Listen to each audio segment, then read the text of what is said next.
interest and is large enough to also mobilize resources on the ground to run a project, can mobilize quite some money for his or her region.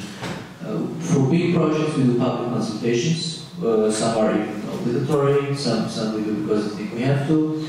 For SME policy, we have a network of SME envoys. So in every country, besides our Director General, who's the envoy for the interest of small and medium-sized enterprises at European levels, in every member state we have somebody from the public administration.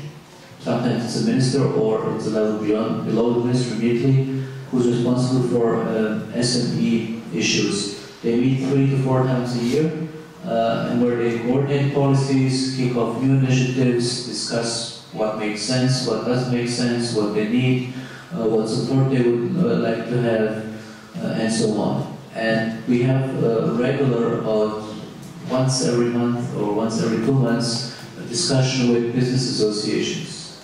So the leading associations, for example, the employers, the small businesses, the chambers of commerce, they all have their European associations, but also national associations or associations of regions who want to be represented.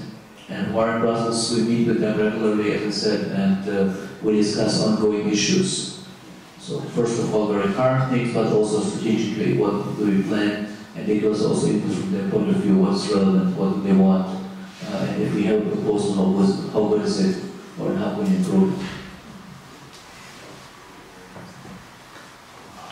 I mean, at the risk of stating the obvious, I mean, getting the local level, getting the knowledge from the local level up to Brussels decision making is a challenge. I mean, the natural people the Commission talks to are essentially national representatives. Anything being proposed by Commission that needs approval by Council is essentially a dialogue between Brussels and national administrations. To the extent that national administrations are open to involving local level, that's fine. The structural funds can have a major role for regional or local levels, providing the national managing authority or whoever it is agrees that that is how it should be.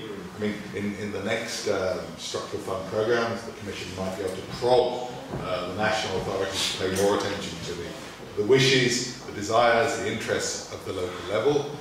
But basically, if member states are not prepared to do this, the regulation will not reflect that. There's no doubt about it. I mean, I think Brussels is keen to listen to national and local regional concerns. I mean, the Committee of the Regions, you know, relatively new body was set up to do this.